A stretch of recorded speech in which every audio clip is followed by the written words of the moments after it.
going to trial dressed in that red uniform. And you and I both know that red uniform has several meanings. Court starts tense. The defendant wants his lawyer off the case and isn't even dressed for trial. The judge shuts it down fast. No lawyer shopping, no excuses, and if you show up unprepared again, you'll face the jury and jail reds. Mr. Reyna, we had requested some judgments from past hearings he's had and held, and we were provided those today.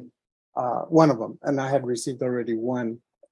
I discussed that with my client, and he kind of doesn't like the way I'm approaching everything, and doesn't like the way or he feels that I'm not representing him accurately. Mr. Rayner, come on down. So we might want to talk to him because he's asked me to get off the case. And I told him that's something you have to discuss with the judge. And for the record, we have been relayed an offer to my client. All right. So, Mr. Rayner, are you Mr. Rayner? Yes, miss. All right. So it appears to the court that you do not want to come dressed for trial when you're supposed to be dressed for trial. Well, believe it or not, Ms. Boyd, I wasn't aware of this trial in the first place. And no, because here's the thing. Firstly, when a deputy at the jail tells you you're supposed to be dressed for trial, you're dressed for trial. And when you're tired, you were told before and you didn't do it. And guess what? If you ever come back to this court where a deputy at the jail has told you to dress for trial and you're not dressed, you know what's going to end up happening? You're going to be going to trial in that red jumpsuit. And you know why you're going to be going to trial in that red jumpsuit? Because it's going to have been your choice. I am not having you come back to this court again where you're pretending as though nobody told you had a jury trial. The other thing, you're saying that your attorney is telling me that you want another attorney? That's correct. All right, then you need to hire one. Do you understand? I don't have any support issues. Support at all as we speak right now at the moment. What support for what? It's ordinary to hire an attorney. Oh, well, then this is your attorney. This is what I've discovered, and I've told many people this before. This is what ends up happening when you, as a defense attorney, are placed to represent somebody and you've been appointed to represent them. Number one, there are certain qualifications that you must have. This is a third-degree felony. It may be bumped up to a second-degree felony based upon what's in the indictment. This attorney would not have been appointed to your case if he didn't have the qualifications to be on this case. I don't allow attorney shopping in this court. Whoever comes up on the wheel, that's who your attorney is. The state will tender an offer to your attorney because I require the state to tender an offer. State can make an offer and say, we're offering 20 years. The state can say they're offering the maximum. Guess what? Your attorney has absolutely really no control over what the state is offering. So even if your attorney were to go to the state and say, well, these are the weaknesses in your case, and this is what my client is willing to accept, the state can still say, I am not going to offer your client what he wants. The only thing I will offer you is A, B, or C. And your attorney ethically is obligated to tender that offer to you. Now, you can accept it or not. That's completely up to you. There are certain rights you have when you're charged with the offense. One of them is whether or not you will accept an offer or not, and whether or not you will testify at trial, and what plea you will enter. Do you understand? The judge lays it out. Your attorney doesn't control the state's offer, only delivers it. You can accept, reject, or counter, but switching court-appointed lawyers isn't an option. If you want new counsel, you pay for it. So you're not getting another attorney. If you want to hire one, you are more than welcome to hire one. So this is your attorney. Next question. Why does my case carry at least prison time and not probation? Here's the thing. You will have to speak to your attorney. What I can tell you is there are certain cases, number one, that you're not eligible for probation. There are certain cases that if you go to a jury trial, And if you are found guilty, you're not eligible for probation. There are some cases that if you go to jury trial, maybe you're eligible for probation from a court. But I cannot tell you whether or not, just based upon looking at your case, that which would be the indictment for me, whether you're eligible or not. What I can tell you though, usually if you have a repeater count and you go to a jury trial, you're not eligible for probation. So you need to speak to your attorney about that. And I'm sure your attorney will tell you whether or not you're eligible. Think of criminal history this way. If you have somebody that you loan money to, right? Let's say somebody comes to you and they say, can you loan me $50 and I'll pay you back next week? And you say, yes, I will loan you the $50. What are you going to use it for? Oh, I got to pay my electric bill, which that would be a good electric bill these days. And that person gets the $50 and they don't pay you back. And you just, you said you pay me back on this day, you're not paying me back. That person comes to you for a second time and said, look, I'm in dire straits. They're about to cut off my electric bill. I need $60. And you tell them, you know what? I gave you $50 just last week and you never paid it back. And they're like, I know, I'm so sorry for doing that, but I promise you this time I will pay it back and I really need the $60. So you loan them $60 and they don't pay it back. And then they come to you for a third time. You may say, I'm not going to loan you any money. I don't care what your problems is because I've loaned it to you 2 times before and you haven't paid it back.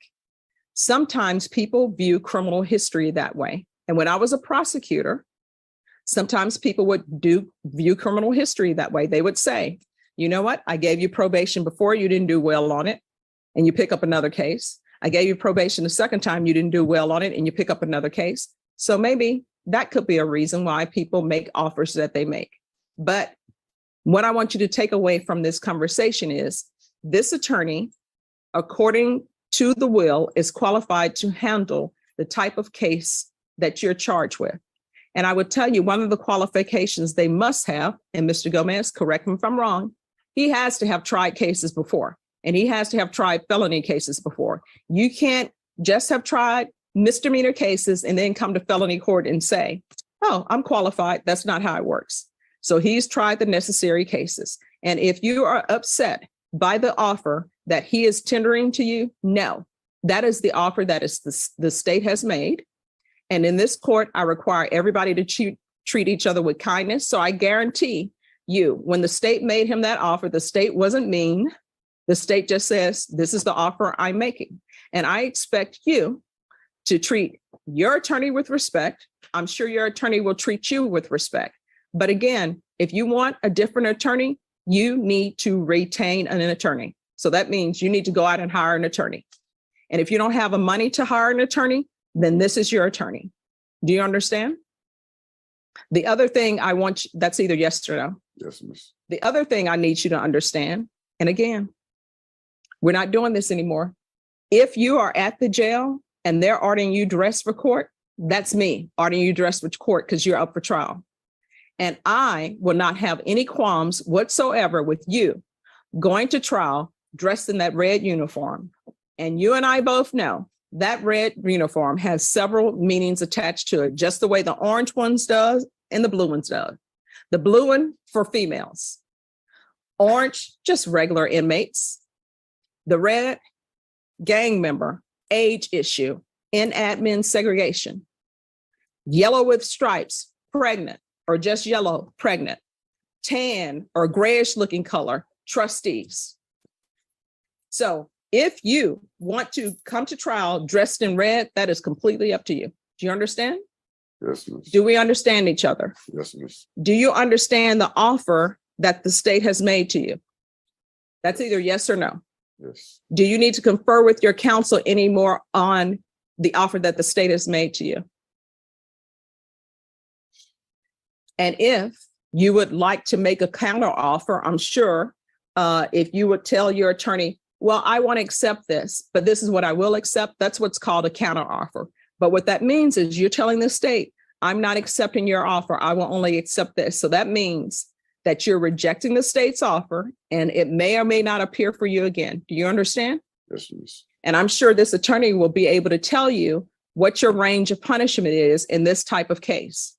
I cannot tell you that because I don't know the facts of your case. The only thing I have before me is an indictment. You understand? Yes, miss. Do you need to speak with your attorney some more? Do you need to see what evidence the state is saying they have? No, miss. Have you already seen that?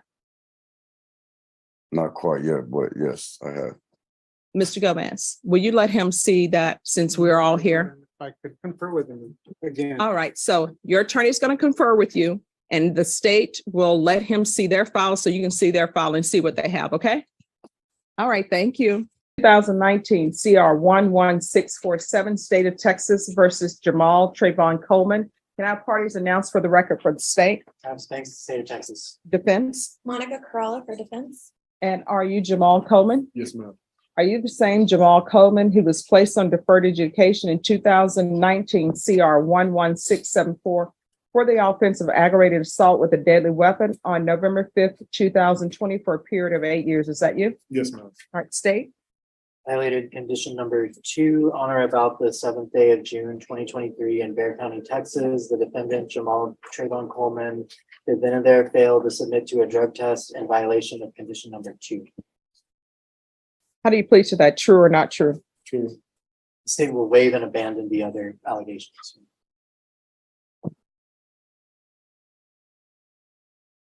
All right, did you understand by pleading true to violation of condition number 2? Court could find it true, grant the motion, find you guilty and sentence you up to 20 years in prison and up to a $10,000 fine? Yes, ma'am. Knowing that, do you still wish to plead true to violation of condition number 2? Yes, ma'am. Court will find violation of condition number 2 true. Is there an agreement? Yes, Your Honor, the agreement is, and should Your Honor choose to follow it, is to deny the motion and to alter and amend his conditions of probation to include the ISF dual track, and for him to complete the dual track and continue on probation. All right, is that the agreement? It is, Judge. All right, Mr. Coleman, raise your right hand for me, please. Do you solemnly swear affirm the testimony you give will be the truth and nothing but the truth, so help you God? Yes, ma'am. All right, you can lower your hand, state your name for the record. Jamal Trayvon Coleman. All right, Mr. Coleman, do you want to go to prison? I'm not enough. Then why do you keep coming before me with violations? I have an issue with drugs. I mean, I know that, but I've sent you to different places and you're just not doing well. And so I don't know if I can help you or not. I don't know if you want the help. I can put people in whatever class that's available for you. If you have a drug problem, I can put you in a class for drug issues. But if you go there and you sit there and you internalize, but the first thing some problem comes before you, your answer is, oh, let me use drugs. May I speak? Yes. I didn't get a chance to, I didn't really complete the first program, the safe P that you put me in. Mhm. I don't know if you remember, but I had a colostomy bag. Yes, I do remember you. So I got my colostomy bag removed, Mhm. but I didn't stay at the safe P facility. They took me to an infirmary unit. And so I've kind of missed the whole entire program. I think I was only in the program for about 2 months, Mhm. if that. So I didn't really get a chance to be in the program. So you had a colostomy bag and again, you're using drugs. Yes, ma'am. That doesn't work well for anybody's health. And I will tell you, I have some friends who previously were addicted to drugs and now they've been clean and sober for about 30 years. And they will all tell me, Stephanie, I can no longer abuse my body because I abused it so much. So guess what? They don't do ice cream. They don't do any of that. They're always working out, fruits, vegetables, their proteins. That's it, because they put their body through the ringer. And how old are you? I'm 26. You putting your body through the ringer. And I will tell you, meth not only affects the mental health part of it, but it affects your heart, it affects your liver, it affects everything else. You understand? Yes, ma'am. Probation. I'm sorry, do you have any gang affiliation? I did when I was younger, not currently. And what was that? Blood. He's saying that he's not a gang member anymore. I don't think felony drug court will accept him because I had put on here at one time, refer back to felony drug court and they said no. Am I correct? That is correct. I believe they will not accept him back. And will ISF accept him with his gang affiliation? We'll have to do an evaluation. All right. I'll deny the motion. Alter and amend conditions to include ISF dual track. If he's not accepted by ISF, then it's going to be safety. Yes, ma'am. Is there anything else you need from the court? No, ma'am. Am I going to see you back again here for this nonsense? Got it. No, ma'am. Do you have the tools you need to not use? Yes, ma'am. All right. Do you have a support system at home? Yes, ma'am. Who's your support system? Grandmother, my mother, my father, my elderly grandparents. All right. So you need to stop disappointing them because I'm sure each time you use, your mom's heart breaks, your grandparents' hearts break, your dad heart probably breaks. You understand? Yes, ma'am. Nobody wants to, because you never know if the last time you use is the last time you use. Nobody wants to be called to have to identify your body because you're the person on the news who's on the street and they'll just say drug overdose and then they'll go on to the next person. You understand? Yes, ma'am. All right. Good luck to you. Thank you, Judge. Outcome: the first defendant is warned, trial proceeds with current counsel, and court decorum is non-negotiable. In the second case, the judge denies the motion to revoke and tightens probation with an ISF dual-track plan. Follow for more courtroom breakdowns.